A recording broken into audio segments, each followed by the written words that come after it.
morning, everybody. How are we doing? Happy 2024 to all of you. Hope you had a happy new year. I did. Still feeling a bit haggard.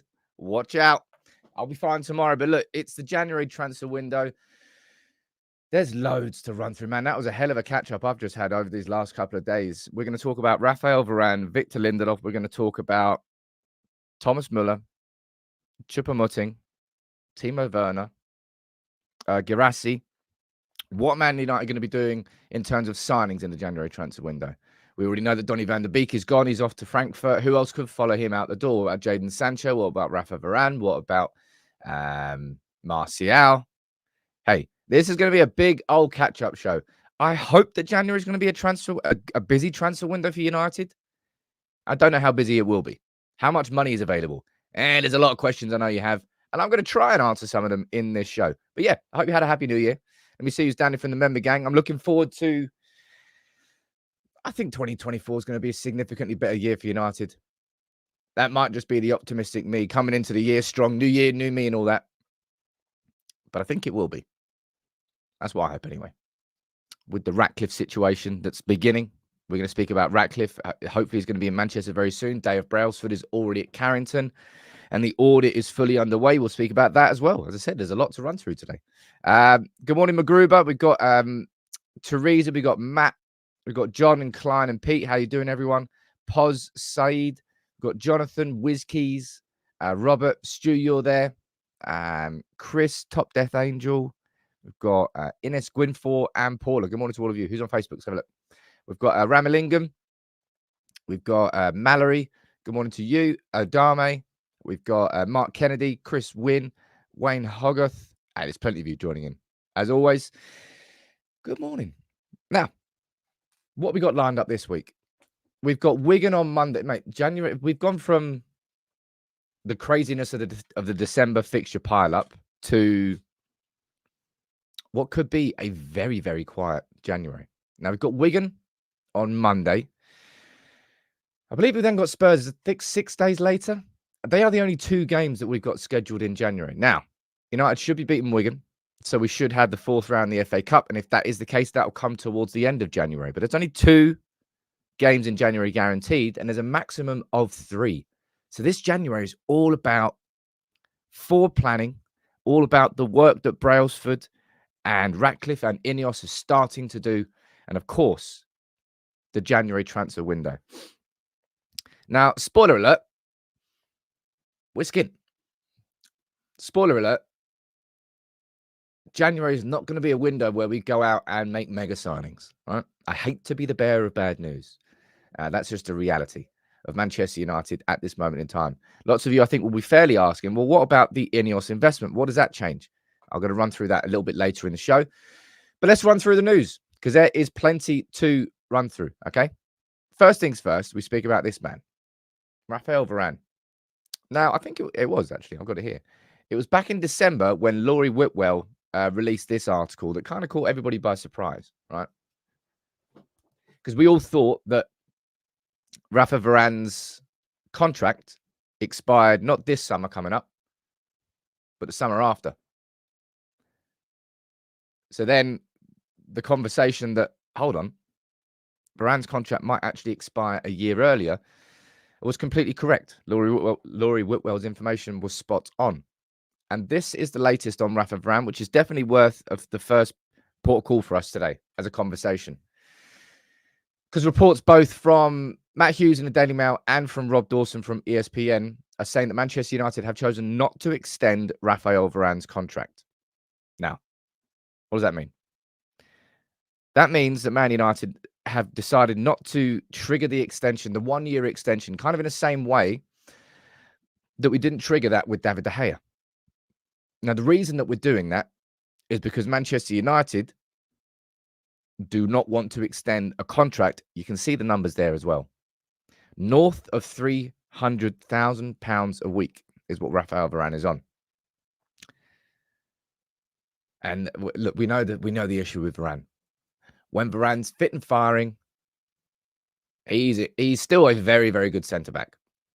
There are weaknesses of his game. There's weaknesses of everybody's game, but he's the wrong side of 30. And at that level, 300k plus a week, you have to be looking at a guaranteed central figure in your team week in, week out. Guaranteed, like one of the cornerstones of your team. And that's not Raphael Varane, which is why Manchester United are not choosing to extend it. It doesn't mean that Manchester United are trying to ship Raphael Varane out, though. A little bit more information here from Rob Dawson, right? Of course, this now opens the door to Varane leaving in January, because January will be the last time, if no extension is agreed, if no new contract is agreed, which I don't think it should be or would be, then Varane could leave for free in the summer. Do you just type it in yes or no? I don't think this is worth a poll, but do you think that Varane will leave in January? Well, maybe that should be the poll. Let's see if we can go from multiple. Oh, geez, let's follow him on there. Let's get a few polls up. Come on. Will Varane leave in January? It's really annoying. My mic is right in the way of my keyboard. Will Varane leave in January? I used to be able to touch type. Not as good anymore. Yes or no? Right. Just kind of what you expect to happen. I'll leave that in the comments there. My instinct will mean probably not, because of a couple of things. First of all, we're not exactly spoilt for choice when it comes to centre-backs at Manchester United, are we? If I'm looking at when everyone's fit, who's our best right-sided centre-back? I would say Raphael Varane.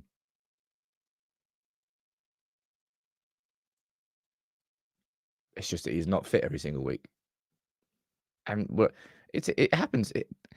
Soon, I'm not going to say Varane's injury record is as bad as Martial's, but it's in the same sort of category. In that, when he's fit and he's firing, you're like, oh, yeah, there's a player there. And then all of a sudden he gets injured again. You go, oh, there we go again. I think the only way that he leaves in January is if a pretty sizable bid comes in from a Saudi Arabia team. Something north of 20 to 30 million, maybe. I mean, if that sort of bid comes in, I could see him leaving, because that would give United a bit of genuine wiggle room and money that we could potentially reinvest into a player like Jean-Claire Todibo. On paper, if United were able to do that, Varane leaving, Todibo coming in, that's an upgrade. The questions you would have to ask then is, given all the right-sided centre-backs who are available and will be available in the next two windows, is Jean-Claire Todibo the absolute best choice and option there? There's an argument for no, because there are other players available who would be more expensive, but maybe would be better there. Let's see what you're saying in the comments down here. Cut his wages or he's off in the summer, says Madhouse. He can go back to Madrid. Alaba's out for the season. That could happen. Rahman is saying it's difficult to build around an injury-prone player. It absolutely is. It really, really is. Flores saying our transfer policy has been bad for years. I don't know what to think of Ratcliffe and INEOS in the future. Do I trust them? I trust them more than I trust the Glazers. But trust is something that's built up with evidence, really. So everybody's going to be naturally skeptical of INEOS and of Ratcliffe until they start getting it right at United. And if we start making a few decent signings and the right players are leaving and they start making good decisions on contracts, then the trust will start getting built up. But INEOS and Ratcliffe won't come in with immediate trust from fans. I understand why. Nor really should they. But I definitely will trust them more than the Glazers, which is not hard, right? Not hard at all. But Varane is, let me see what the poll is saying, right? We've got 280 votes, first 2 minutes. Nice. And 71% of you think no, right? You think that Varane will stay. I think you're probably right. But I think the only thing that changes it is a sizable bid. And then I'm thinking, why would anybody do that if he's going to be free in the summer? Does somebody really want Varane that much? Or will they be able to wait 6 months and then get him for free? Probably that, realistically. I don't think Varane's that good a player where you're going to spend 20 mil to get him 6 months earlier. No offense to Varane. That's what I think. But the majority of you think he's going to stay. Now, another player who is going to stay, for sure, is Victor Lindelof. Manchester United have, in the same way that they haven't triggered the extension in Varane's contract, the 1-year extension, they have triggered the extension with Victor Lindelof, which means not necessarily that Victor Lindelof is going to be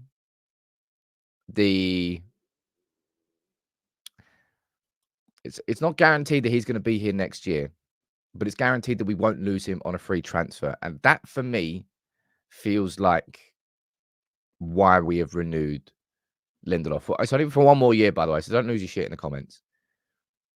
Because I think if I'm looking at all of our centre-backs, bar Martinez, and even with Martinez, now, truth be told, he's been out for like 8 months now with a metatarsal injury.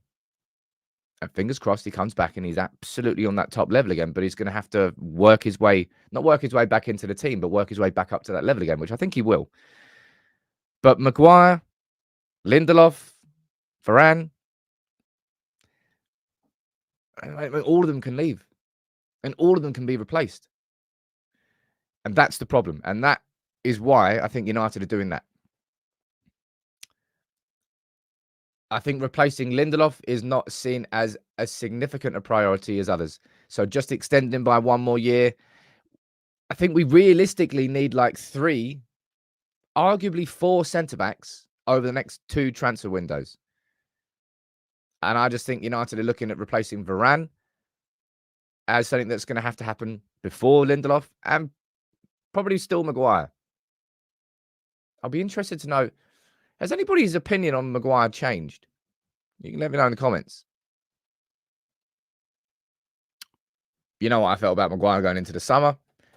I would still have preferred him to go to West Ham. Man, what player he would have been at West Ham. Really, really good. Really, nobody said that Maguire was not a good centre-back. Just didn't think that he was the centre-back for our team. Not in the style that Ten Hag ultimately wants to get towards. But, of course, we haven't seen much of that this season. Majority of you down there in the comments are saying no, he's got to leave. And truth be told, I agree. I think that Maguire should definitely be sold. I think Maguire has proven this season that he will be a very decent centre-back for another team in the Premier League and likely West Ham. I don't think it should be United. But therefore, Varane leaving on a free, Maguire being sold, I can understand only in the short term why United have extended it by 1 more year. Now, somebody who disagrees with me is Gary Neville, right? And I think there's going to be a lot of fans who agree with Gary Neville here. Say, look, United need to send a message out renewing Varane on reduced terms. The only reason we would renew Varane on reduced terms is to protect his value as a player rather than having a free agent. I feel anyway. Varane is not a player this team is going to be built around. Kind of a short-term thing. Let me see what you're saying down here in the comments. Steve, you saying Maguire should never have been up for sale? I wholeheartedly disagree with that. I mean, he has shown some incredible mental resilience, and I congratulate him on that. I really do. I threw so much criticism his way. I personally felt like it was justified as a fan. I didn't talk about anything personally that Maguire did. I spoke about him as Manchester United captain and what I didn't think he was doing. I stand by what I said, but also he deserves incredible praise for that resilience he showed to come through. A super chat there. Let me read this out. Akash, what are you saying? Thank you very much, dude. You're saying the mismanagement of United is heartbreaking to watch. When the Glazers do leave, an independent regulator can't be far away. Yeah, of course it's going to come in after United need one. Yeah, brilliant. 4 centre-backs will cost mega money. Dude, it will. Well, what United are going to have to do probably is sign 1, maybe 2, like top level, ready to go ones. And then a couple who might be a couple of years development away, 1 or 2 years development. That's what I mean. Our scouting has to be solid. We can't just go in and just try and cherry pick the best players in each position. We won't be able to afford that. So we're going to have to blend the two. Some top-level ready-made signings, some that are going to require coaching and development before they grow into being those top-class players. We need to be doing that. So, yeah, while I agree with what Gary's saying here overall, truth be told, because so much needs to be done at once,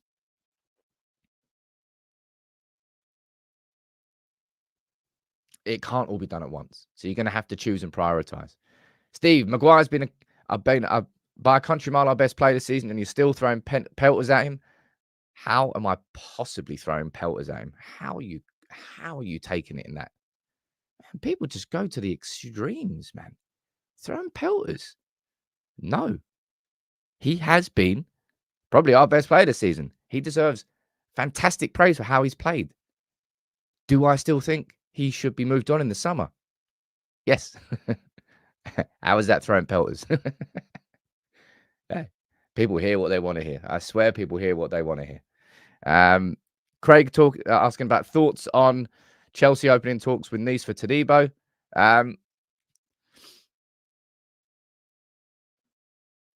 Honestly, of all the positions that we need to strengthen over these next couple of windows, there really are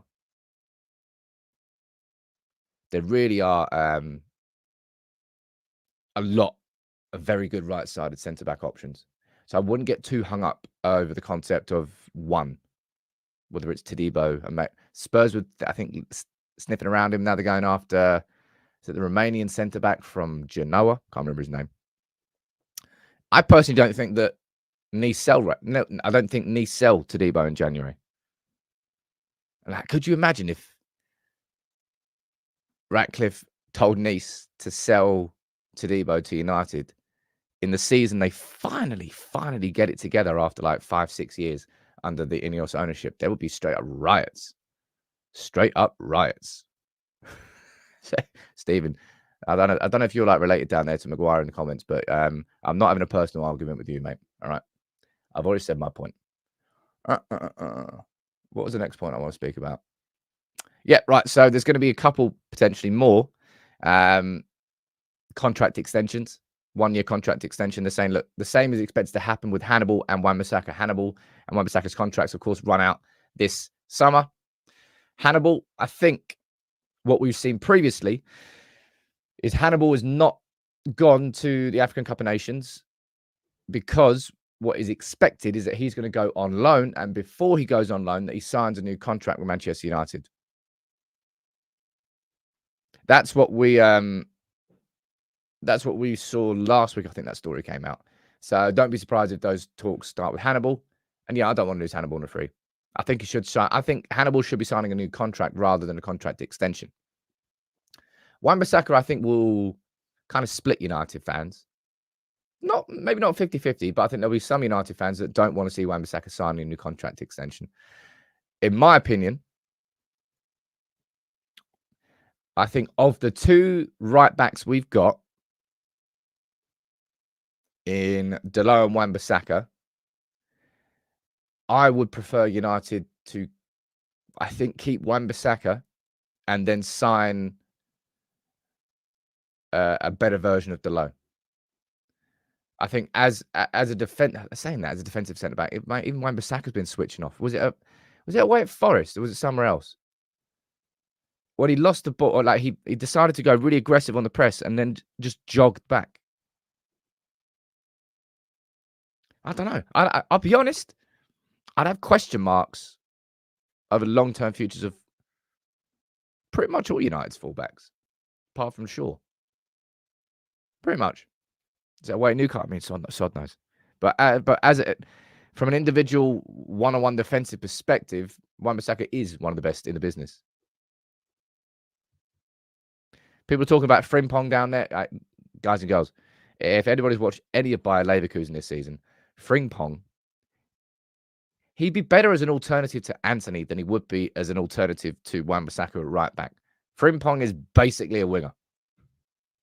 You look at the system that Leverkusen play, 3 at the back, wing backs. Frimpong, is it Grimaldo and Frimpong? I think it is.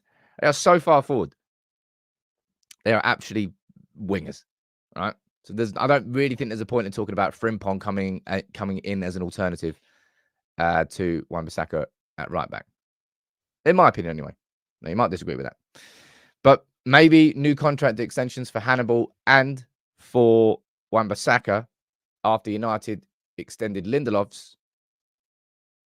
And there's still plenty more, I think, that could and should be happening in January. And we're going to be speaking about signings very soon. But of course, we need to speak about exits. And we've got one confirmed exit here. Donny van der Beek, he has gone to Frankfurt on loan for the rest of the season. I think that's going to be a very good loan for them. I think it's going to be a very good loan for him. And I wish Donny van der Beek absolutely nothing but the best. I really do. I think he was a bit... I can't be bothered to talk about him at United anymore. Truth be told. No offense to Donny. I just can't be bothered to talk about in the past because it just get me angry. Like, us spending 40 mil on Donny van der Beek and then just... I mean, what was the point? What was the point? I have no idea. But Donny van der Beek has joined Frankfurt on loan for the rest of the season. And I think they've got a buy option. It's an option, not an obligation, of somewhere in the region of 10 to 15 million euros. I personally think we've seen the last of Donny van der Beek as a Manchester United player. And I hope he nails it there. And if he does nail it there, he'll probably be moving to Frankfurt on a permanent deal. That's what I think so anyway. Look at that, Mania. I see you down there. Yeah, it's starting off 2024 in the best way possible. Come on, 5 of you. Come to the center of the community. Woo. I'm only going to tickle the gong these days. This really should be the last month before we move to the software. I've run into some more problems. I'm having to bring in outside help. Simply put, I just can't find the time. I can't find the time to properly do the software. It's really annoying me because I keep promising to you and I keep failing on it. It's really, really annoying. Look, Donny van der Beek's leaving. Now, the question that I think lots of it, when it comes to other exits that could happen, right, in January, Jadon Sancho is the clear and obvious one. Martial is another potential. But given that we've only got Rasmus Højlund, I personally won't even class Marcus Rashford as a striker. He's just cannot play with his back to goal in a central position. He just doesn't really know what to do. He just doesn't really know what to do. Anyway, the big question I think that lots of you will have, right, is the investment of INEOS. How does that change Manchester United's transfer budget? Now, what I'm going to do in my lunchtime video today, I'm going to run through this in a bit more detail than I will in this live show. Okay? But we know full well that INEOS have pledged $300 million as part, not as part of the 25% takeover, on top of the 25% takeover. Right? So the questions I think that everybody's going to be asking is, what does that mean for our January transfer budget? Okay, so what I'm going to do is go over here and run through this from The Athletic. Just released this morning. And as I said, I'm going to be speaking about certain strikers I didn't really think I'd be speaking about. But this January transfer window is going to be exactly like our last couple of transfer windows in January, where we've signed Weghorst on loan. And if I remember, is it Igalo on loan in the year before?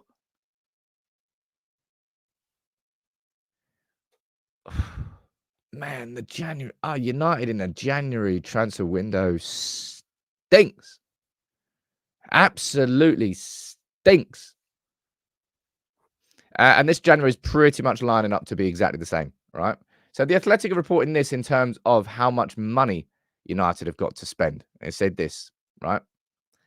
United need to be aware of breaching FFP. Their cash reserves are down to 76 million. They're saying that there is 40 million on the credit card.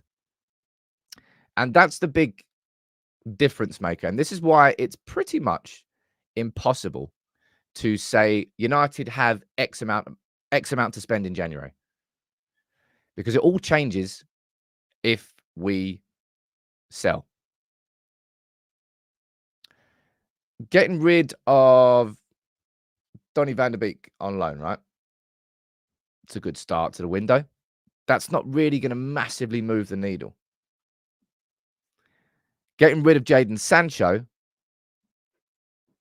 that does have an impact. I don't personally see us being able to sell Anthony Martial on a permanent deal in January. Big problems with his wages. We might be able to loan him out, but I don't know. I don't know whether it was just because we had lost or something like that, or actually I think he said it before it. But just kind of the way that Ten Hag speaks about Martial now, he's just like, yeah, he's ill, he's unwell. What? Kind of like I sense a bit of frustration with Ten Hag when it comes to talking about Martial now, which I'm not surprised about in any way, shape, or form. But Sancho leaving, that moves the needle.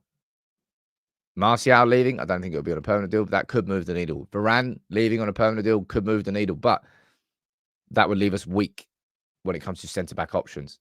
So if Varane was to leave, then we'd have to sign a centre-back. And how are we going to do both of those? I don't think we are, right? I'm going to run through some of the options that are being discussed about here. And in fact, I'm going to probably put this down as a poll. So I can look at the poll there. So there's 700 votes. By the way, there's 700 votes. See how many of you how many of you have actually liked the video? 200. So there's 500 of you, right, who have engaged enough to put yes or no in a poll, but you won't like the video. Please like the video. It makes such a difference. But 66% of you think that Varane will leave think that Varane will not leave in January. And I personally agree with you, just because of budget restrictions in terms of bringing in a replacement. That's why I don't think Varane will leave. Even if a big comes in, then maybe it's different. But what I want to put down here in the votes now as a poll is this: which striker would you choose out of these four? Let me get the options down. So we've got Timo Werner. Yeah, I know. And then two of Bayern Munich's retirees, Choupo-Moting and Muller. And then you've got Guirassy. I think I'm spelling his name right. Who's he played for? Is it Frankfurt he played for? I think it is. No, Stuttgart. Frankfurt's where Van der Beek's gone. There's four options there, right? Truth be told, we are back at school. We're in a PE lesson, and we forgot our PE kit. And you got to go in that bin at the back of it, where you just pull out some muddy socks and some shorts that don't fit you, and that's what you got to wear. Yeah, I definitely did that plenty of times. I always forgot my PE kit, but that's what United are doing. We're round about. We're looking for cheap deals, loan deals. It reeks. How Manchester United, one of the three biggest clubs in the world, have been doing this in the January transfer window for 3 consecutive years, maybe even 4. It's madness. That's what happens when you have the Glazers in control of the budgets of our club. Man, we overspend in the summer on players that don't have impacts, truly in big enough impact at our club, and then we spend January begging, going there with a bowl line, please, sir. And there's a few names on this list, right? And I'm going to say, as I said, I'm going to speak about these in a bit more detail. Take a look at some stats. I don't even need to take a look at any stats with any of these, but Choupo-Moting, yes, that Choupo-Moting. He's one name on the list, as is 97-year-old Thomas Muller. I got no idea. I think how old is he now? How old is Thomas Muller? I think he might actually be 34. But I swear he's been around for he's 30. How is he 34? I swear he's been around for 20 odd years. Anyway, Thomas Muller. And then a man who has pretty much proven himself to not be very good in the Premier League. Timo Werner. Yep, Muller's just signed a new contract. Indeed, Anthony. So I don't really think... I think this is just going to be like a like a very not very early shortlist. I think United would have been speaking about this before, but this is probably not the shortlist. This is just the long list. But anyway, Timo Werner is another name on that list. Of course, any of these three would be loan moves in a similar vein as Wout Weghorst and Odi Nagalo. Although didn't we pay like 10 million plus a loan fee? Oh, no, I think 10 million was the loan fee. Plus we covered his wages. I think we ended up spending like 15 mil on Nagalo. I swear we did. But anyway, right? Those three are loan options. Now I can see quite a few of you. Let me pull up a picture here. I don't actually have a picture up. Again, same situation. Open this up. 1 second there. And this would be another 30-year-old plus. Because I think I said this a while ago on the podcast. United are probably going to be looking for some sort of 30-year-old plus striker on loan in January. We've just discussed a few of them there. And now, a few of you are mentioning Benzema down in the comments too. 36-year-old Benzema, who I think has... Was it Al Ittihad? It's on his badge. Al Ittihad. And apparently, I think he's like... I don't know. There's something going on with Benzema and Al Ittihad. I think he spent a couple of days in Madrid. He might have fallen out with someone.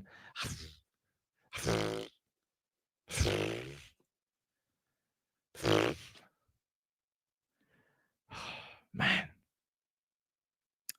other clubs must just look at us and just laugh, man. How United consistently begging for a striker on loan in January. 3 years on the spin. What are you saying, Dan? Chetani saying, no way we're going after Benzema. He can't handle the Premier League. Why would Benzema not be able to handle the Premier League? Quite a few of you are correctly down there, by the way, talking about Ivan Toney being a great option.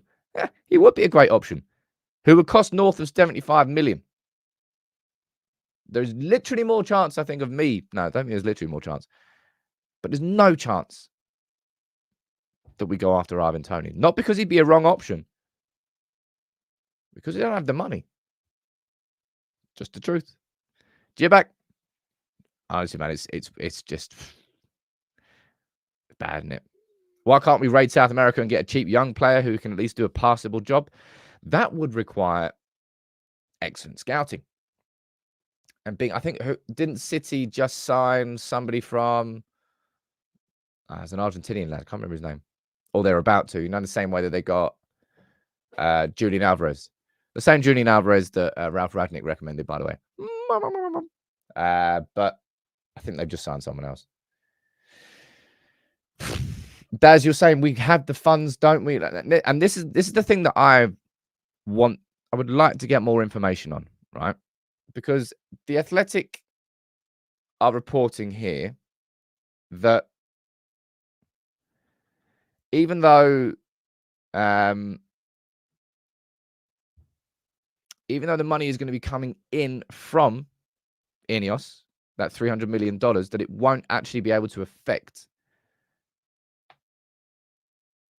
this January transfer window. So my question is this, right?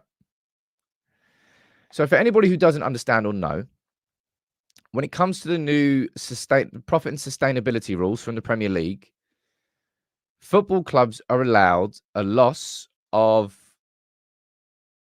£15 million over a 3-year reporting period. Now, that loss gets increased by £90 million if that 90 million comes directly from owner investment. I was thinking about this when I was cleaning my teeth. Don't know why. I just was.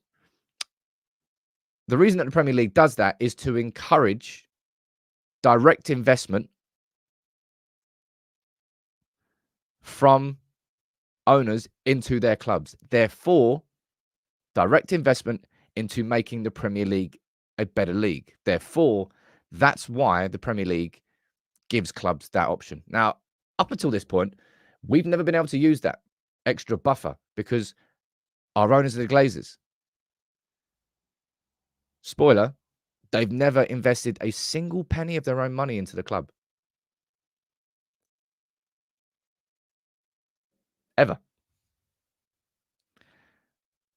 Whereas Ratcliffe's already pledged to do it straight away. And here's the question from me, which I don't think there currently is an answer for. The 15 million loss is over a 3-year reporting period, and United's next end of year is June. So in my head, I know people are talking about the January transfer window and what you have and what you don't have. Surely, if that 300 million from Ratcliffe goes into the books, I think it's 200 million immediately, and then 100 million dollars at the end of 2024. So I don't think that actually counts. But as long as that $200 million comes in before June the 30th, before the end of this reporting year, then surely it does have an impact in January. Surely it would have an impact in January. That's the question I want to ask. I want to try and find out a bit more information on that. James saying we should sign Solanke. I mean, to be fair, he's nailing it right now at Bournemouth, isn't he? What are you saying down here? Bring Greenwood back.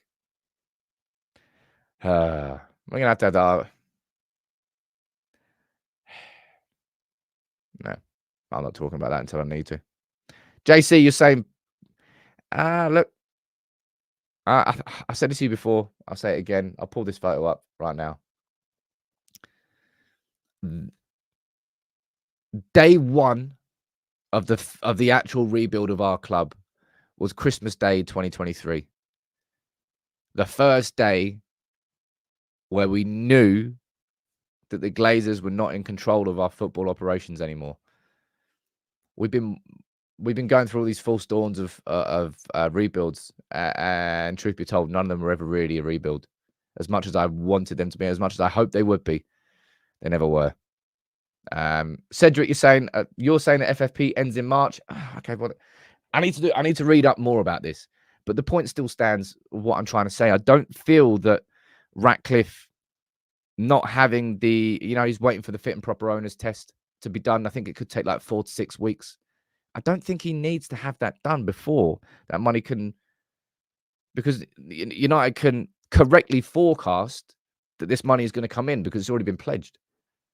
So it's like it's guaranteed revenue that is coming in at X date, which should happen before March. Can't guarantee that it won't happen before March, but it's an interesting one. It's a really interesting one. Alex, man, thank you very much, dude. You gifted him 5 memberships. Alex has been a big part of the channel for a long time now, and now he's invited 5 more of you in. Alan, you're saying, when are we getting a new director of football? It's a big old question there. That is a big, big old question there. Let me see what's going on here. Oh, dear, oh, dear. This is a very appropriate photo, by the way.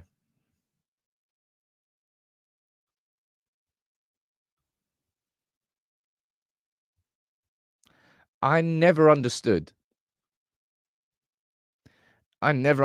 why Birmingham didn't Birmingham sack their manager when they were like 6th, 7th, start the season really well. They sacked their manager and got Rooney in. And Rooney is, well, he's looking like a Steven Gerrard of management so far. Not been good for him. And Birmingham did not go well at all. Certainly not had the sort of start that Xabi Alonso has had. But yeah, Rooney's been sacked by Birmingham, apparently. Is that official? Let me see. Birmingham City. Oh, it's not official yet. Well, I'll be surprised if he wasn't sacked. Although Daily Mail is saying he's getting sacked. But boy, oh boy, that was a weird decision. That was a weird decision. Chris, you get... Oh, man. Chris has gifted 5 memberships. That's 15 of you, right? Come on. Let me give you the link. Come and join the Discord. We're going to be getting some. Oh, dear. I think the quizzes are starting soon now, aren't they, Joe? Joe might be watching. Joe might not be watching, but that's the link there. 50. If you go in there and you need a little bit of help to be able to connect your YouTube account to your Discord, and then you automatically join different parts of the Discord. Members only chat. All you got to do is link it. BBC saying he's gone as well. Yeah, it was a weird appointment for me. But look, I've just mentioned 3 strikers there who we could get on loan, and they'll be cheap. Choupo-Moting, Muller, bit of a weird one. Timo Werner, potentially. Now, Guirassy is a different one. And Guirassy himself is a bit of an odd one. Like, he's 27, so he's of a good age, but the season that he's having at Stuttgart is, as far as the rest of his career is concerned, it's quite it's kind of quite an anomaly. He is performing at the absolute highest level that he has performed at, and it's questions about whether this is an individual season or he's just taken a step up to another level. Now, Guirassy has a release clause of around about 15 million euros. So not an expensive option. And as I said, I think that's around about how much we ended up paying for Igalo on loan. So Guirassy would be like an investment rather than a stopgap. And from an investment perspective, I don't know. It's equally as much of a risk as anything else. And I think there's only really one chance of us even considering Guirassy, and that's if we get rid of the likes of Sancho and or Martial, and we actually get a little bit of money in. I think other than that, we really are scraping around for strikers, possibly on loan. And that's Wayne Rooney. I don't think we should be getting him. I'm going to check the poll results in a second. I'll go down here and see what you're saying. Showtime, what are you saying? I think the players and staff knew about INEOS and wage cuts before the season started. Getting rid of good players to save money brings down morale. See, that comment there, I honestly could not disagree with anymore. Honestly. One of the fundamental problems that our football club has and has had is giving too much to individuals. We pay players like they are champions, and they're nowhere near that level. And if you pay somebody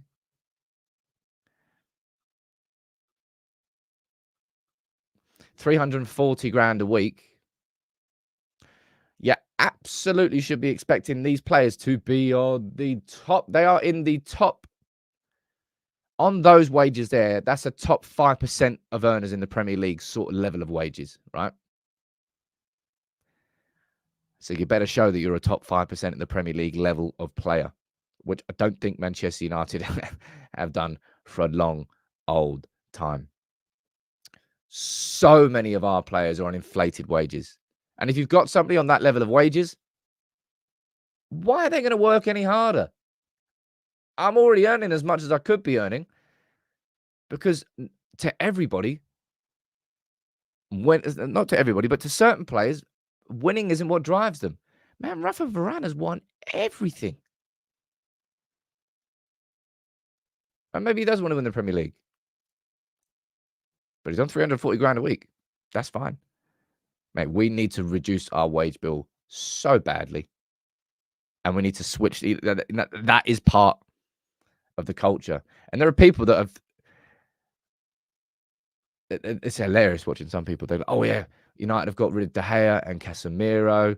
Or not Casemiro, but they're thinking about getting rid of Casemiro and Varane. All they're doing is just getting rid of the top earners because that's what the Glazers want, because they're pro Glazers. And I'm like, why do I engage with certain people? I really don't know. It really is exhausting speaking to some United fans. Making me put my hood up. But I'm going to do a video on this later this week about it's not just a case of getting rid of the deadwood of Manchester United. It's not as simple as that. There is far more nuance to it than that. But man, do we have to invest better, both in players and in contracts. We just need to invest better and get better returns on said investment. There are so many negative returns on investment at Manchester United. It's painful. I don't even want to speak about them. What are you saying down here in the comments? Dean, your ledge. Big up to you. Gifted 5 memberships as well. Jeez. Little tickle. What else are we saying down here? I don't know what else is saying. I'm going to pull this up next. This is the next talking point. Yeah, the Times are saying that Rooney's been sacked as well. Yeah, they were 6th in the table. And now the 20th. Whoopsie. Do you remember the little guy from Mortal Kombat came up in the corner? Whoopsie. I actually think he said toasty. I remember reading that once. For like 10 years of my life, I was just running around, not just running around shouting whoopsie. Whoopsie. I love Mortal Kombat. Anyway, this is a big one, right? Dave Brailsford, he is at Camels. I think he was at Carrington yesterday. I was there before. And he's starting the full process of that audit. Now, this is what Dave Brailsford did at Nice. Okay? I've explained this in a video before in quite a lot of detail, actually. And maybe I could go into even more detail into the audit itself. What he looked at, who he spoke to, what the consequences were. Because Brailsford is Ratcliffe's eyes and ears inside Manchester United. Ratcliffe, I think the Muppeteers were saying that he's in Manchester. Ratcliffe will be in Manchester soon, but he will not be the day-to-day presence at our football club, all right? Brailsford's going to be stepping away from his role with INEOS. And there's reports that Jean-Claude Blanc is going to be too.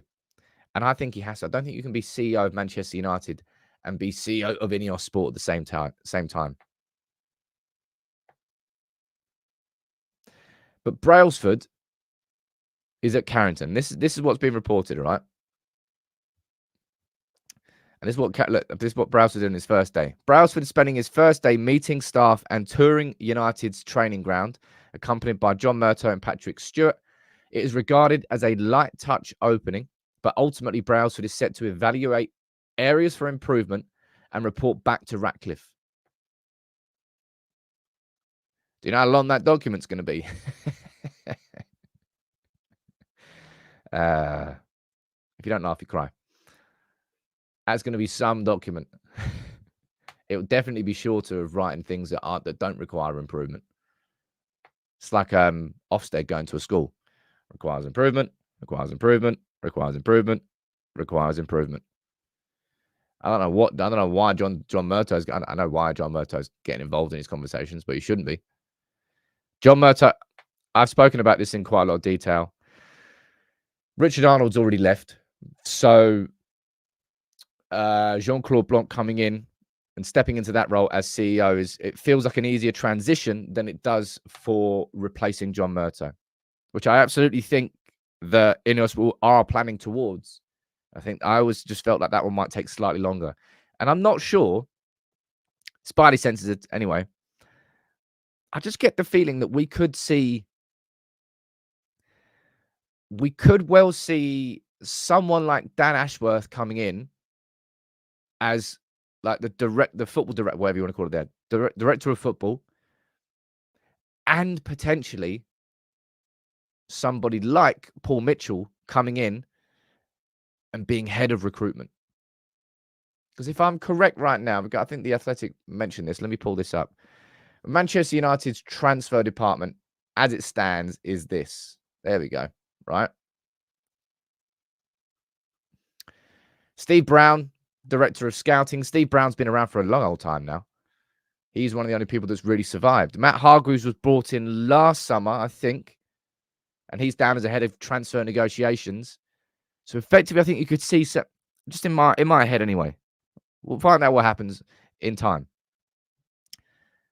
But if Paul Mitchell comes in, maybe he won't come in as a director of football. He'll just come in as sort of like the head of transfers. And that would be his department. With Dan Ashworth overall looking at director of football operations, which of course includes the men's teams, the academy teams, the women's teams.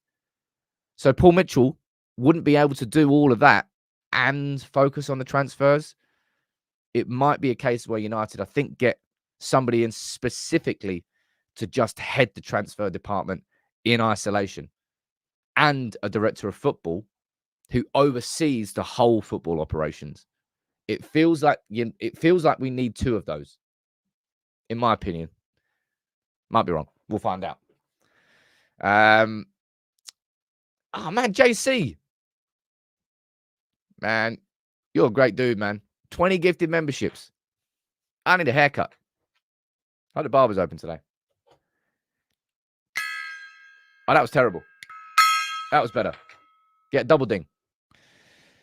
JC, I want to say we will get there. Hang in there. Pub at 10:50. What? Yeah. Where are you based? You can't be based in England. Or if you are, fair play. Dry January. Who else is doing dry January? Hands in the air. I've been looking so haggard. I don't think I'm going to forget that comment. Just sticks in my head. My friends are constantly. I shouldn't have shared that in the WhatsApp group, because I don't think anyone's ever going to forget that one. I gave them way too much ammunition. But I might do a video a little bit later. I'll tell you what I've got lined up this week. I was writing down my sort of ideas for this week. Today, I'm going to be speaking about in a bit more detail about United's January transfer plans. We're going to speak in a bit more detail about all the strikers available, maybe conversations around centre-back options too, as well as other exits. All right. Tomorrow, I'm then going to run through Jim Ratcliffe and INEOS's approach to Manchester United in the not just in the January transfer market, but overall the switch that we're going to be going towards when it comes to our recruitment strategy, when it comes to contracts, players we're looking at, etc., etc. Going to do that tomorrow. Then I actually want to do a video on my sort of honest opinion overall on the Ratcliffe takeover. We can maybe in a little bit more depth take a look at centre-back options. There's quite a few things I want to talk about this week. And as I said, there's only 2, maximum 3 games in January. So after a lot of disappointment, did we lose 5 games in December? I think we did. Man. Oh. United have been testing us. But it's going to be interesting to see what we can do in January. Last few minutes of the show, you know what to do. Fire in your questions. I'll try and answer them as much as I possibly can. A bit of an overview. Raphael Varane, United are not going to be extending his contract, so he could be leaving in January if somebody comes in and offers a decent amount of money.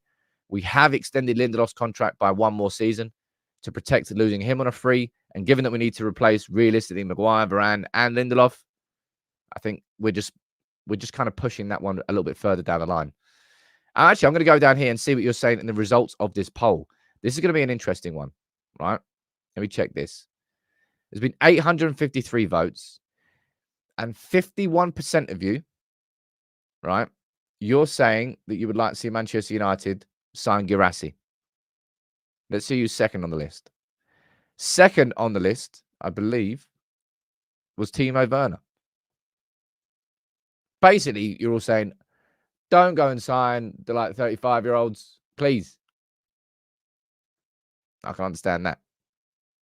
Either way, we're not going to be looking at Ivan Toney in January. We're not going to be looking at any striker of massive value and part of a long-term plan. We're looking for a plaster to cover a wound. That's what United are going to be doing. What are we saying down here? Zainab, do you agree with the idea of selling old players or let me say inconsistent players who are on high wages?